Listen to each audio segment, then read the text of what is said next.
सलाम to all students. मैं हूं नियाज, आपका फ़िज़िक्स टीचर। आज हम पढ़ेंगे सेकेंड ईयर फिज़िक्स का chapter number 1 article number 13.5। Kinetic theory of gases हम पहले भी पढ़ चुके हैं, उसके पास्टुलेट हम पढ़ चुके हैं, उसका स्टैटिस्टिकल फ़िज़िक्स में क्या रोल है या स्टैटिस्टिकल फ़िज़िक्स क्या होती है। तो अब हम देखते हैं स्टैटिस्टिकल फिजिक्स। तो ये डिफाइन है स्टैटिस्टिकल फिजिक्स की। Statistical physics is the branch of physics that use a probability and statistics to describe the behaviour of large number of molecule. Let's suppose इसमें ये कहा गया है कि जैसे हमारे पास कोई भी एक गैस का सिलेंडर होता है, उसके अंदर लार्ज नंबर ऑफ मॉलिक्यूल्स हो सकते हैं और हर मॉलिक्यूल्स की एनर्जी क्या होती है, डिफरेंट डिफरेंट होती है। तो हर मॉलिक्यूल की एनर्जी को हम अलग से नहीं निकाल सकते, हमने उसकी डिफरेंट डिफरेंट एनर्जी, इसमें तो लाखों मिलियन बिलियन ट्रिलियन मॉलिक्यूल्स होते हैं। तो फिर हम एक स्टैटिस्टिकल फिजिक्स यूज़ करते हैं इनकी ओवरऑल, इनका जो बिहेवियर है स्टडी करने के लिए, नॉट अ सिंगल लेवल के ऊपर हम इसको स्टडी करते हैं। तो क्या करते हैं, प्रोबेबिलिटी का मतलब चांसेस होते हैं, हम स्टैटिस्टिक्स यूज़ करते हैं to describe the behaviour of large number of particle, कि लार्ज नंबर ऑफ पार्टिकल का बिहेवियर क्या है। तो हम इस चीज़ को डिस्कस करते हैं, that is called the statistical physics. ये आपने डिफाइन करनी। तो आज हमें पढ़ना है kinetic theory and statistical physics. सबसे पहले देखिएगा कि काइनेटिक थ्योरी हमें क्या बताती है। Kinetic theory, it explain the behaviour of gas assuming that gas molecules are continuous random motion. तो काइनेटिक थ्योरी का हमने पहले भी 3-4 दफ़ा पढ़ी है, 3-4 आर्टिकल्स के अंदर। उसमें यही मेन है कि एक कोई भी गैस मॉलिक्यूल्स हैं वो कॉन्टीन्यूसली इन रैंडम मोशन में रहते हैं, और गैस की इन्हीं प्रॉपर्टी को, मॉलिक्यूल को यूज़ करके जो साइंटिस्ट हैं वो स्मोक का एयर क्वालिटी फैक्टर, जैसे सर्दियों में बहुत ज़्यादा स्मोक हो जाती है, कुछ जहरीले जो है वो पार्टिकल फ़ज़ा में शामिल हो जाते हैं, तो उन फ़ज़ा में शामिल होकर जो कि वो सारे पार्टिकल रैंडम मूव करते हैं, जिसकी वजह से वो सारी एयर को पोल्यूटेड कर देते हैं। तो एयर का जो क्वालिटी फैक्टर होता है, इसी काइनेटिक थ्योरी ऑफ गैसेस की हेल्प से ही निकाला जाता है। तो काइनेटिक थ्योरी ऑफ गैस के जो पास्टुलेट क्या हैं, कहता है कि कोई भी गैस कैसे बनती है, लार्ज नंबर ऑफ टिनी मॉलिक्यूल से बनती है। उसके बाद क्या है, आप इसमें ये देखिएगा कि इसमें कहता है कि molecules move in constant motion के अंदर मूव करते हैं, और collisions between the molecules and walls produce pressure. That is main important कि जो मॉलिक्यूल्स हैं वो इस तरह से क्या करते हैं, मसलसल वॉल्स के ऊपर जाके टकराते हैं, जिसकी वजह से ये एक लार्ज नंबर ऑफ प्रेशर का क्रिएट करते हैं, तो बहुत ज़्यादा प्रेशर को बना देते हैं।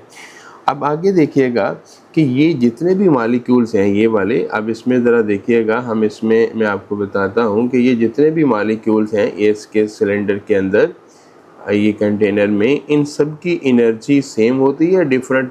ऑब्वियसली सबकी एनर्जी डिफरेंट होती है, हम हर की एनर्जी अलग अलग नहीं निकालते, इसलिए हम स्टैटिस्टिकल फिजिक्स यूज़ करते हैं। तो हम कहा कहते हैं कि लेट्स सपोज इनकी एनर्जी के डिफरेंट लेवल्स हैं। मैं यहाँ पे बना देता हूँ, ये एनर्जी लेवल एक, ये दूसरे मॉलिक्यूल का एनर्जी, कुछ मॉलिक्यूल्स का एनर्जी लेवल, ये तीसरे ये इस तरह से ये डिफरेंट होते हैं। लेट्स सपोज ये एनर्जी लेवल मैं कहता हूँ E1 है, ये एनर्जी लेवल क्या है, E2 है, ये एनर्जी लेवल कितना है, E3 है, और ये एनर्जी लेवल E4 है। तो इसमें से हम फर्स्ट करते हैं कि इसके अंदर से 100 मॉलिक्यूल्स हैं। कितने मॉलिक्यूल हैं, वैसे 100 तो नहीं होते, वैसे बहुत सारे होते हैं। तो हम कह सकते हैं कि 100 में से लेट्स सपोज हम कह सकते हैं ये 4 स्टेट्स हैं, और अगर मैं कहता हूँ कि यहाँ पे लेट्स सपोज 25 मॉलिक्यूल, या हम कहते हैं 50 मॉलिक्यूल्स इस स्टेज पे हैं, और 30 मॉलिक्यूल्स इस स्टेज के ऊपर हैं, और बाकी कुछ मॉलिक्यूल इस स्टेज के ऊपर होंगे, और कुछ मॉलिक्यूल्स इस स्टेज के ऊपर होंगे। ये बात ख्याल रखना, जैसे जैसे हम हाई स्टेट के ऊपर जाते हैं, मॉलिक्यूल्स की जो फाइंडिंग प्रोबेबिलिटी है वो कम हो जाती है। ज़्यादातर मॉलिक्यूल्स लोअर एनर्जी लेवल पे ज़्यादा मिलेंगे, हायर एनर्जी लेवल से उससे कम मिलेंगे, उससे हायर एनर्जी लेवल पे उससे कम मिलेंगे। तो ये है, कहता है कि molecule in a gas have a different kinetic energy. इन सब की एनर्जी क्या होती है? इन सब की एनर्जी डिफरेंट होती है। They have the different energy level, उन सब के एनर्जी लेवल भी क्या होते हैं? डिफरेंट। उसके बाद E1 लो एनर्जी लेवल है, E2 हाई एनर्जी लेवल है, E3 हायर एनर्जी लेवल है, इसी तरह E4 हो सकता है, उससे भी ज़्यादा हायर एनर्जी, और E5, ये सारे हो सकते हैं। तो उसके बाद जो हमारे पास ये वाला है जिसे हम कहते हैं बोल्ट्जमैन। अब बोल्ट्जमैन हमें क्या बताएगा? बोल्ट्जमैन हमें बताता है कि किसी भी सिलेंडर के अंदर जो है वो मॉलिक्यूल्स कैसे बिखरे हुए हैं, किस तरतीब से एनर्जी के हिसाब से बिखरे हुए हैं, तो वो एनर्जी बताते हैं। जैसे इसी इलाज से हमें पता चलता है कि कितने number of molecule first stage के ऊपर हैं, कितने number of molecule second energy level पे हैं, कितने number of molecule third energy level पे हैं, कितने फोर्थ एनर्जी लेवल पे हैं। तो इसी से हमें ये आइडिया होता है। उसके बाद ये एक इक्वेशन है, अब इस इक्वेशन को आपने इस तरह से याद कर लेना है, ये बिल्कुल ये है। N2 क्या है? यहाँ पे चीज़ें हम देख लीजिएगा कि N2 आपके पास क्या है? N1, सॉरी हम देखते हैं पहले कि N1 क्या है? Number of molecules in lower energy level है, N2 क्या है? हायर एनर्जी लेवल है, और डेल्टा E उनके दरमियान क्या है? डिफरेंस है। K क्या है? बोल्ट्जमैन कांस्टेंट है, और T क्या है? एब्सोल्यूट टेम्परेचर, यानी कि डिफरेंट टेम्परेचर के ऊपर जो मॉलिक्यूल्स की एनर्जी लेवल की प्रोबेबिलिटी है वो डिफरेंट होगी। उसके बाद लिखा हुआ है कि दिस इक्वेशन शो दैट, ये इक्वेशन शो कैसे करती है? How molecules are distributed among the different energy level, यानी कि हम इस इक्वेशन के ज़रिए हम क्या निकाल सकते हैं कि मॉलिक्यूल कैसे डिफरेंट एनर्जी लेवल के ऊपर बिखरे हैं। One is the most important thing, ये की आइडिया है, यानी कि ये इसमें एक MCQ पक्का बनता होता है बच्चों कि मोर एनर्जी लेवल, जो more molecule exist in lower energy state, ज़्यादातर जो मॉलिक्यूल्स हैं वो मैंने अभी बोला, ये देखो जैसे मैंने बनाया कि ज़्यादातर मॉलिक्यूल लो एनर्जी लेवल के ऊपर मिलेंगे। जैसे हमारे माशरे में ले लो, ज़्यादातर लोग जो हैं उनके पास फाइनेंशियली प्रॉब्लम होता है, चंद एक लोग ऐसे होते हैं जो हाई एनर्जी लेवल, जिनके पास पैसा ज़्यादा होता है, वरना ज़्यादातर बेचारे हमारी तरह लो एनर्जी लेवल के ऊपर ही होते हैं। आगे यहाँ पे क्या लिखा हुआ है कि kinetic theory explain gases using the motion of molecules, and statistical physics use the probability to study the very large number of molecules. Kinetic theory explain the gases using the motion of molecule, यानी कि motion of molecule को use करके हम statistical physics use करते हैं और overall gas का behavior study करते हैं। उसके बाद हमने लिखा और बोल्ट्जमैन इक्वेशन हमें क्या बताती है? ये show that how molecules are spread among the different energy level. बार बार मैं इसी चीज़ को बता रहा हूँ कि हमें जो बोल्ट्जमैन कांस्टेंट है वो हमें ये बताता है कि मॉलिक्यूल्स जो है वो किस तरह से एनर्जी लेवल पे, कितनी तादाद में मॉलिक्यूल्स लो एनर्जी लेवल के ऊपर हैं, कितनी तादाद पे हाई एनर्जी लेवल पे हैं, तो वो हमें इसी से ही आइडिया होगा। E1 कितने लेवल पे है, फिर E2 कितने लेवल पे है, E3, तो ये सारी चीज़ें हमें इसी से पता चलती हैं।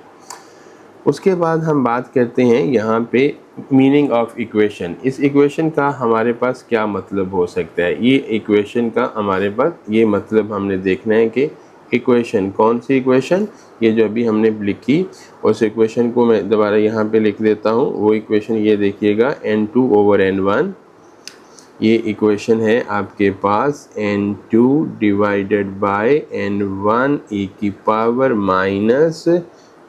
पावर डेल्टा E, मतलब डेल्टा E एनर्जी डिफरेंस है between the two energy level, and K Boltzmann constant, T absolute temperature. ये इक्वेशन क्या बताती है कि probability of finding the molecules in high energy state decreases exponentially, यानी कि तेज़ी से नहीं, स्लो डिक्रीज होती है। लोअर एनर्जी स्टेट्स मोर पॉपुलेटेड देन, पॉपुलेटेड का मतलब क्या है कि ज़्यादातर नंबर ऑफ मॉलिक्यूल जो हैं वो लोअर एनर्जी लेवल पे मिलेंगे, हायर एनर्जी लेवल पे बहुत कम मिलेंगे। जैसे देखिए ये ग्राफ क्या बता रहा है? ये ग्राफ बता रहा है E लो एनर्जी लेवल है, E2 हाई एनर्जी लेवल है, E3 उससे हाई एनर्जी लेवल है, इस तरफ एनर्जी इंक्रीज़ हो रही है, और इस तरफ क्या है, नंबर ऑफ मॉलिक्यूल। देखो जैसे जैसे एनर्जी इंक्रीज हो रही है ग्राफ क्या आ रहा है, नीचे की तरफ। इसका मतलब है कि ये आपके पास एक्सपोनेंशियली डिक्रीज हो रही है। क्या हो रही है, एक्सपोनेंशियली डिक्रीज हो रही है एनर्जी जैसे जैसे वो हाई स्टेज पे। बार बार फिर मैं वही बता रहा हूँ, ये जैसे हम कहते हैं that is energy level E1, that is energy level E2, that is energy level E3। तो number of molecules first state के ऊपर E1, E2 और दैट इज 1 दी E3। तो नंबर ऑफ मॉलिक्यूल जो फर्स्ट एनर्जी लेवल पे ज़्यादा होंगे, second से उससे कम होंगे, और थर्ड में नंबर ऑफ मॉलिक्यूल्स बहुत कम होंगे। तो इस तरह से जैसे जैसे हायर एनर्जी लेवल पे जाता है मॉलिक्यूल्स की जो प्रोबेबिलिटी है वो कम होती जाती है।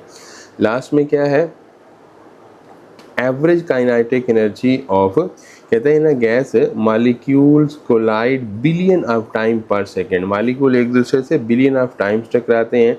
These collision change their speed and their kinetic energy according to the kinetic theory. Average kinetic energy of gas depends on temperature के ऊपर डिपेंड करते हैं।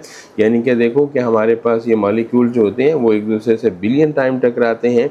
जैसे ये वाले मॉलिक्यूल की बात कर रहे हैं तो बिलियन टाइम एक दूसरे से टकराएंगे, तो लेकिन इनकी जो एनर्जी है इसकी और इसकी आपस में चेंज हो सकती है, लेकिन ओवरऑल सबकी जो काइनेटिक एनर्जी है वो आपके पास डायरेक्टली डिपेंडेंट किसके ऊपर है, टेम्परेचर के ऊपर। यानी कि हम जितना ज़्यादा टेम्परेचर बढ़ाएंगे उतनी ज़्यादा उनकी एवरेज काइनेटिक एनर्जी बढ़ेगी। तो वही बात वही आ गई कि average kinetic energy is directly proportional to the absolute temperature के ऊपर डायरेक्टली डिपेंड करती है। आगे इसकी ये आपके डेली लाइफ की एग्जांपल्स हैं कि इसकी average kinetic energy of molecule, इसी यानी कि KMT थ्योरी। KMT थ्योरी क्या बोलती है कि किसी भी गैस के मॉलिक्यूल्स रैंडम मूव करते हैं, ऑल डायरेक्शन में मूव करते हैं, मुसलसल कंटेनर्स की वॉल्स के ऊपर फोर्स लगाते हैं जिससे वो प्रेशर का बायस बनता है। और मॉलिक्यूल्स की यही प्रॉपर्टी कौन सी, रैंडम मोशन, इलास्टिक कोलिजन और इरेगुलर डायरेक्शन में मूवमेंट, इसी प्रॉपर्टी को डेली लाइफ में यूज़ किया जाता है। नंबर 1, पॉपकॉर्न कैसे बनते हैं। पॉपकॉर्न कैसे बनते हैं ये नंबर 1 है। ये कैरलन जिनका जो मेन पार्ट होता है उसको हम हीट अप करते हैं। इसके अंदर जो मॉइस्चर होता है वो स्टीम बन जाता है। ऑब्वियसली स्टीम ज़्यादा जगह लेगा मॉइस्चर से, तो उसके बाद प्रेशर क्या करेगा, इंक्रीज़ करेगा। तो ये मेन जो मक्की का दाना होता है इसके अंदर का जो प्रेशर है वो इंक्रीज़ कर जाता है जिससे ये फटता है। उसके बाद इसमें से कैरल ब्रस्ट होता है और ब्रस्ट होने के बाद इसमें से ये आपके पास निकलता है, स्टार्च निकलता है। और ये जो स्टार्च होता है जिसे हम माया कहते हैं, और ये सडन निकलने के बाद ये कूल होता है, और कूल होने के बाद ये बिल्कुल वो पॉपकॉर्न हो जाता है जो हम खाते हैं और साथ मूवीज़ वगैरह देखते हैं, या ऐसे बच्चे रोज़ खाते हैं। इसमें क्या प्रोसेस लिखा हुआ है कि व्हेन पॉपकॉर्न का जो मेन पार्ट होता है कैरलन, उसको हम हीट अप करते हैं तो वो उसके अंदर जो मॉइस्चर होता है, ये इस मेन पार्ट के अंदर जो मॉइस्चर होता है वो स्टीम में बता है। तो ऑब्वियसली स्टीम ज़्यादा जगह लेगी और उसके बाद ये देखो ये फट जाएगा। इसी तरह steam increases the pressure inside, और व्हेन प्रेशर बिकम हाई तो इसमें क्या हो जाएगा, ये ब्रस्ट कर जाएगा। यानी कि फिर से इसकी डायग्राम के ऊपर फोकस करें। सबसे पहले मेन पार्ट, इसको हम हीट अप करते हैं। हीट अप करने के बाद इसके अंदर जो स्टीम होती है, मॉइस्चर होता है, वो स्टीम में बदलता है जिसकी वजह से प्रेशर इंक्रीज़ हो जाता है।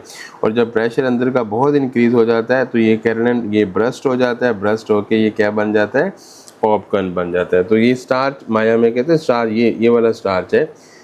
इसको हम ये जो निकल रहा है ना इसको हम बोलते हैं स्टार्च। स्टार्च वो कहते हैं जो कपड़ों को लगाने वाली माया नहीं होती उसको भी कहते हैं। तो ये एक्सपेंड करती है और कूल होती है, वी गेट अ पॉपकॉर्न। उसके बाद दूसरी इसकी यानी कि डेली लाइफ में एग्जांपल है किसकी, KMT की, काइनेटिक मॉलिक्यूलर थ्योरी की प्रॉपर्टीज। कहता है कि जब एयर पंप की जाती है टायर के अंदर, एयर जो है एयर मॉलिक्यूल्स क्या करते हैं, मोर कोलिजन करते हैं with the tyre, this increase the pressure. यानी कि जैसे हम इसके अंदर हवा भरते हैं, हवा भरने से इसके जो मज़ीद मॉलिक्यूल जाके वॉल्स के ऊपर क्या लगाएंगे, प्रेशर लगाएंगे, और जिसकी वजह से ये टायर बहुत हार्ड हो जाता है। हम इसे किसी भी गाड़ी के लिए द टायर बिकम हार्ड हो जाएगा टायर बिकम हार्ड हो जाएगा and it support the weight of the car and this is the an other application of KMT kinetic molecular theory. और कुल मिला के इसमें आपने दो चीज़ें अच्छे से याद करनी है। वो कौन कौन सी याद करनी है? नंबर 1 आपने स्टैटिस्टिकल फिज़िक्स याद करनी है। स्टैटिस्टिकल फिज़िक्स में हम क्या करते हैं कि किसी भी गैस मॉलिक्यूल का इंडिविजुअल बिहेवियर मालूम करने के बजाय हम उनका ओवरऑल गैस मॉलिक्यूल का बिहेवियर निकाल सकते हैं। उसके बाद आपको ये याद रखना है कि ये बोल्ट्जमैन कांस्टेंट क्या होता है। बोल्ट्जमैन कांस्टेंट ये होता है जो किसी भी गैस मॉलिक्यूल की जो अंदर एनर्जी का डिस्ट्रीब्यूशन है सिलेंडर के अंदर, उसको निकालने के लिए हेल्प करता है और ये इसकी इक्वेशन है। और इसमें लुबेलवाब ये है कि जैसे जैसे हम हायर लेवल के ऊपर जाएंगे हमारी एनर्जी का लेवल डिक्रीज होता है, ठीक है। और उसके बाद ये एक इसमें एमसीक्यूज याद करना है और ये वही बात बताई है जो मैंने ऊपर बता दी कि जो बोल्ट्जमैन डिस्ट्रीब्यूशन के ज़रिए हम वो प्रोबेबिलिटी यूज़ करके हम बताते हैं कि मॉलिक्यूल एनर्जी लेवल के अंदर कैसे बिखरे पड़े हुए हैं। तो ये भी बात है। आप बोल्ट्जमैन की यानी कि ये वाली आप डिफ़ाइन भी कर सकते हो बोल्ट्जमैन इक्वेशन की, ओके। उसके बाद आप ये बता सकते हो कि उनकी काइनेटिक एनर्जी जो है ये वाली कि मीनिंग ऑफ इक्वेशन ये बता रही है कि जैसे जैसे हम हाई लेवल पे जाते हैं तो उसके नंबर ऑफ मॉलिक्यूल एक्सपोनेंशियली क्या हो जाते हैं, एक्सपोनेंशियली वो डिक्रीज होते हैं। तो ये हमें बता दें। एवरेज काइनेटिक एनर्जी वो बताया कि वो टेम्परेचर, क्योंकि मॉलिक्यूल बिलियन टाइम टकराते हैं तो एवरेज काइनेटिक एनर्जी किसके बराबर होती है, टेम्परेचर के बराबर होती है। ये इस इक्वेशन को आपने अच्छे से याद कर लेना कि ये इसके बराबर होती है, ओके। और फिर आपके बाद जो average kinetic energy directly proportional to temperature होती है। फिर ये इसकी डेली लाइफ की दो एग्जांपल्स हैं, पॉपकॉर्न है और टायर्स, ये मैंने आपको एक बता दिया। तो these are the total discussion about the kinetic theory of gases and the statistical physics, okay. अल्लाह हाफिज़, गुड बाय, फ़ी ईमान अल्लाह।